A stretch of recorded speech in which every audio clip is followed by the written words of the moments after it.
Imagine you just bought your dream home under budget. You landed the perfect job to launch and grow your career. You spend the afternoon hiking over rolling hills and across soaring bluffs. You celebrate at an award-winning restaurant, then take in some great live music. You end the night raising a glass of your favorite microbrew high into the air. Cheers to Iowa?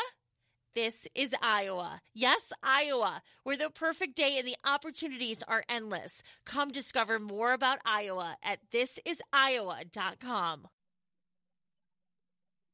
What's going on? Hey, it's Steve. Hey, 2020, and there's a lot of cool things coming up, including there is a Murder Monday coming up either this week or next week. That is by far my favorite one that I think I've done in a long time because the story has a lot of mystery and so many turns that I'm fascinated to know what people think of it when it happens. And I'll make sure that I do like a good introduction explaining what I like about it so much when we actually do that Murder Monday.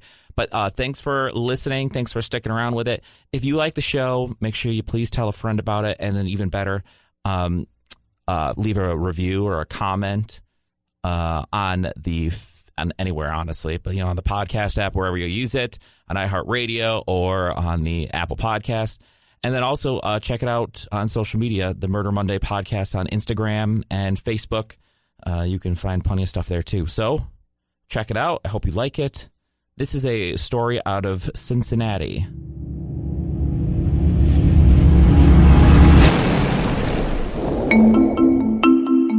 Ryan Widmer met Sarah Stewart on a blind date. The pair was fixed up by her friend, and what started off as a blind date became something more.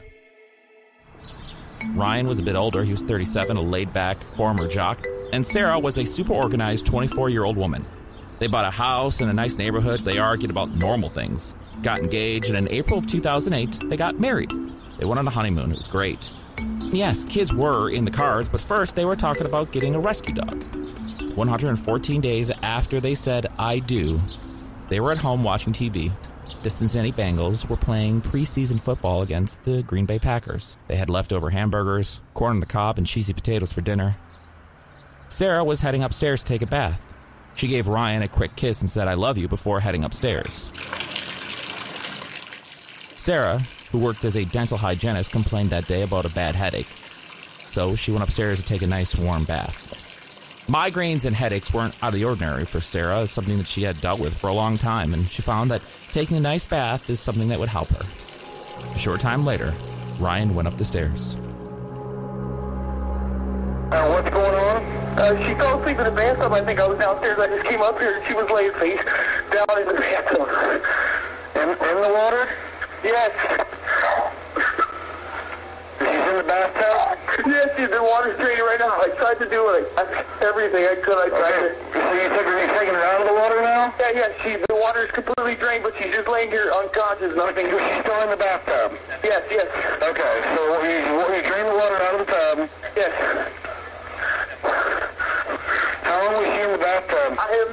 She was in here for at least 15 minutes, half hour, somewhere in there. I was downstairs watching TV. Have you tried CPR? Yes, as much as I could, what little bit I know. Somebody coming? Yeah, they're already on the way, Ryan. It's tragic. That's the end of the story. Right? Except it wasn't.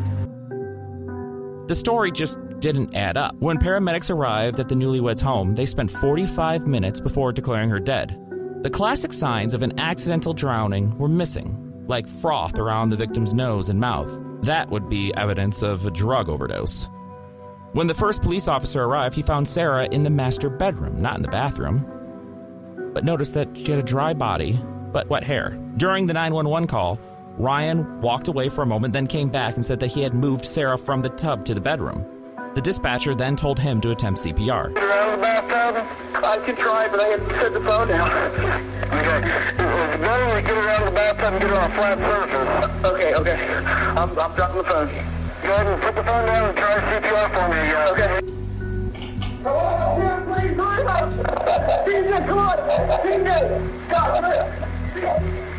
The first police officer at the scene went into the master bathroom, expecting to see water on the floor or towels. All he saw was a couple of droplets around the drain. Even the towels on the floor were perfectly dry. A drowning victim who wasn't wet a drowning victim who had reportedly fallen asleep in the tub and slid face down into the water, but the bathroom was actually dry. And everything around the tub was undisturbed, even though her husband, Ryan, had pulled her limp body out of the tub and moved her into the bedroom. When crime scene investigators arrived and began taking photos, cutting out pieces of the bathroom carpet, they found a mixture of blood and fluid. These kinds of stains are common in drowning, but again, was this an accident or murder? In the following days, the story became even more convoluted. According to police, neither of them were stepping out on each other. There was no money troubles or insurance policy. Police couldn't find a motive for Sarah's death. There's no reason he would want to kill her. Sarah's mother did say they argued over topics like where to hang pictures in the house and about the wedding. Nothing out of the ordinary. She did say that she had been shopping with her daughter recently, and moments after purchasing something, Ryan would call and ask what exactly she was purchasing and why. All of this makes the story seem like murder, and when his brother had the case reviewed by a show on Investigation Discovery called Reasonable Doubt, Ryan's appearance on the show didn't help. You walked into the bathroom. Tell me what was the first thing that you saw?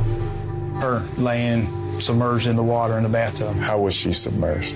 If the water spigot was on this side and this is where her head normally would have been, she was laying with her head back towards the water spigot. And she was laying, her whole body was underneath the water and her face was looking up towards the ceiling. She fell asleep in the bathtub. I think I was downstairs. I just came up here and she was laying face down in the bathtub.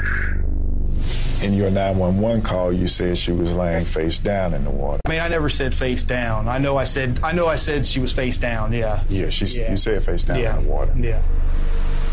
Okay. So was she face down or was she face up? She was looking up. Okay. Tell me what happens next. I mean, my first thing was to pull her upper part of her body out of the water. Let's stop right there. So she's laying face up in the water. Did you pull her out of the water? Just her upper part of her body, yes. You never pulled her out of the water? Not out. Well, not her whole body, no. How much water was there? I mean, it was up to the, what do you call it, the drain plug? Okay, you mean the overflow? The overflow, yeah, overflow, yeah. And you didn't try to pull her out of the water? No. Why not? I don't know. You look very much capable of picking her up out of that water. Reasonable Doubt actually reviewed some of the evidence that prosecutors claim is proof of murder, such as marks on the bathtub. Prosecutors said indicated a struggle, but an independent expert believed didn't actually mean anything at all. They also spoke to a forensic expert who said that there is no way to prove who left those marks or even when they were left. But there's still a large question hanging over this case. Ryan Widmer's supporters wonder if his wife, Sarah, had some sort of medical condition that had gone unnoticed. A group hopeful, wanting the Warren County Prosecutor's Office to release her DNA to Widmer's defense team. So we can have them done testing on to determine what sort of disease, and we feel there was a good chance she had this long QT syndrome. Her constant headaches or sleepiness she seemed to have all the time. The argument, Sarah had a rare genetic disorder that may have caused the accidental drowning. She did have horrible headaches and migraines, which was allegedly the reason for the choice to take a hot tub, something that her family and friends agreed was something that she would do. But why would Ryan want to kill her? Just doesn't make sense. There was no motive, there was no calculation or planning. Ryan was the obvious suspect, and if he did try to cover up the crime, he did a horrible job. The first trial against Ryan Widmer was overturned due to juror misconduct for conducting their own experiments and how long it took a body to dry after a bath. The second ended in a hung jury, but finally, by the third trial, The plaintiff versus Ryan K. Widmer, defendant, on the lesser-included offense of murder. The verdict reads, we, the jury in this case, duly impaneled and sworn and affirmed, find the defendant Ryan K. Widmer is guilty of the lesser-included offense of murder. It ended with a conviction. Ryan Widmer now sits in prison until at least 2025. Imagine you just bought your dream home under budget. You landed the perfect job to launch and grow your career. You spend the afternoon hiking over rolling hills and across soaring bluffs. You celebrate at an award-winning restaurant, then take in some great live music. You end the night raising a glass of your favorite microbrew high into the air. Cheers to Iowa. This is Iowa. Yes, Iowa, where the perfect day and the opportunities are endless. Come discover more about Iowa at thisisiowa.com.